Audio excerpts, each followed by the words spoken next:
Hey guys, Melissa here. In this video, I'm going to show you how I made this cool bracelet with a toggle clasp. It uses square beads, and these are all gemstone beads from obsidian to petersite to sodalite to some jaspers and silver in between. I love the earth tones of this bracelet and all the natural gemstones.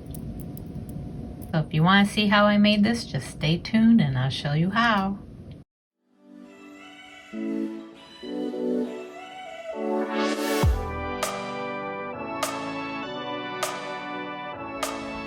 Okay, so let's get started here. I've already laid out all my materials. I just have a variety of 4mm cubed gemstone beads in all different colors. I also have 4mm cubed silver plated beads as well in between.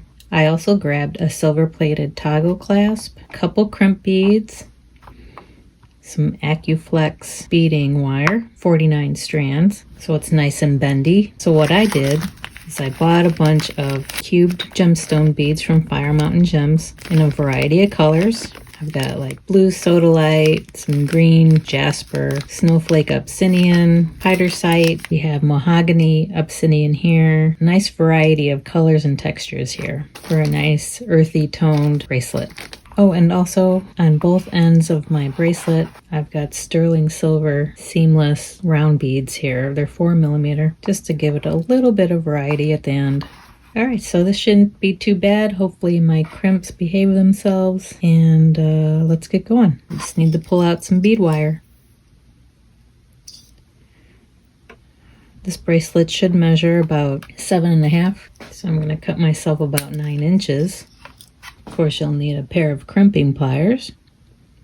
All right, so let's get our first crimp on. These crimps are also from Fire Mountain Gems. They're tube crimps. I think they're 3x2s. They're nice and sturdy. So feed on your crimp, feed on one end of your toggle clasp, or whatever clasp you're using. I think I got these from Rio Grande.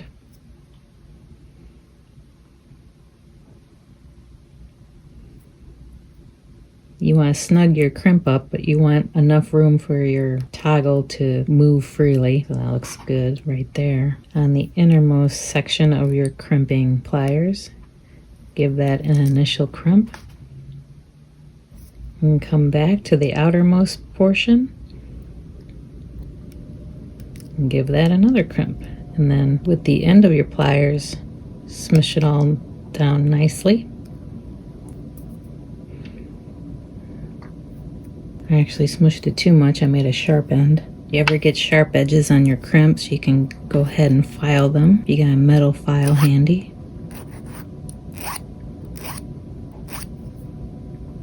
All right, and then feed on your beads.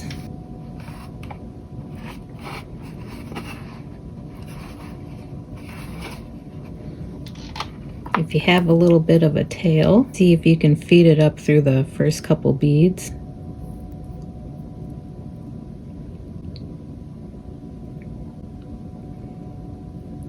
Just like that, and then continue feeding on the rest of them.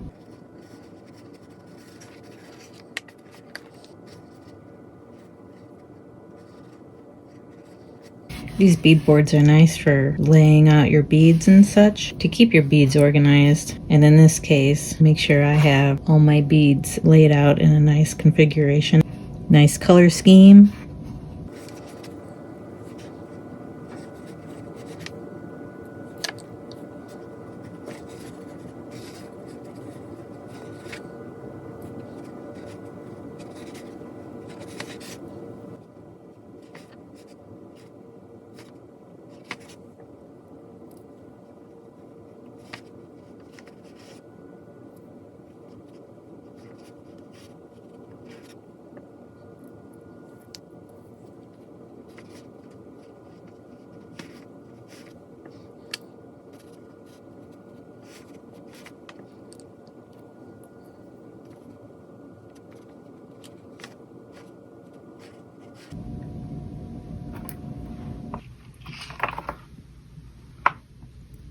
This one's kind of big and malformed. Oh, that's all right.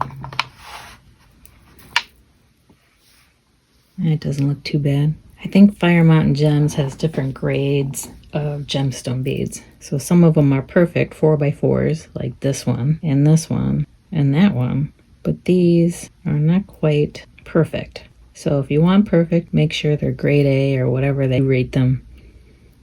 But if you don't mind a little variation, then you can get whatever. This one's not perfect. That one is. That one is. And the rest of these are. All right, before you finish off your bracelet, just measure it and make sure it's at the length you want. You might have to add or subtract some beads depending on how long it got. Mine measures at a 7.5 right now. So I think I'm going to stick with that, make it a little bit bigger. So I'm going to feed on my other crimp bead along with the other end of my toggle clasp. I'm going to feed my beading wire through as far as I can through my beads here. Feeding it back through, I feel, gives it a little extra stability.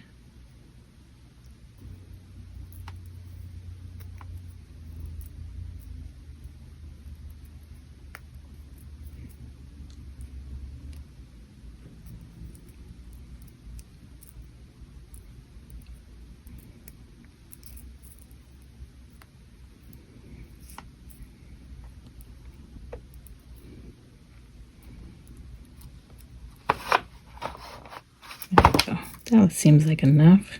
What I do is I push my crimp and my beads down away from my toggle, and then I pull on it from where it's sticking out. So that's kind of jagged. So we need to loosen up a little bit.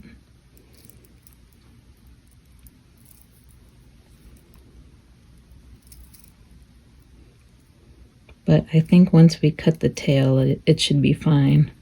And I don't want it too tight against my toggle. It still moves freely. So let's crimp this bead.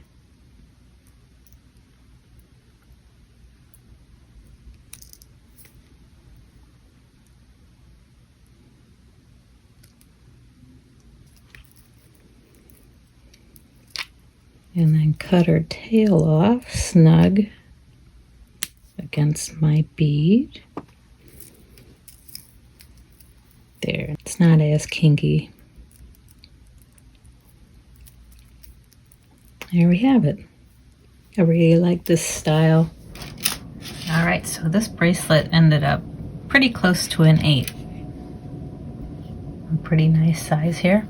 List of materials I use for the specific bracelet down in the description. Of course, you can switch it up. You can switch out your clasps to whatever clasp you would like. You can do monochrome, or just use one type of gemstone, or just use 2 types of gemstones, or do a variety like I did. So many variations you can do to this design. Alright, so that's it for me. I hope you enjoyed this tutorial. It'd be cool if you end up making one yourself. If you do, if you make any of my designs that I show here on YouTube, make sure you tag me on social media. All my links are down in the description. I would love to see them. If you like this video, give me a thumbs up. Subscribe if you haven't already. Have a great week. Go create something. And I'll see you next time.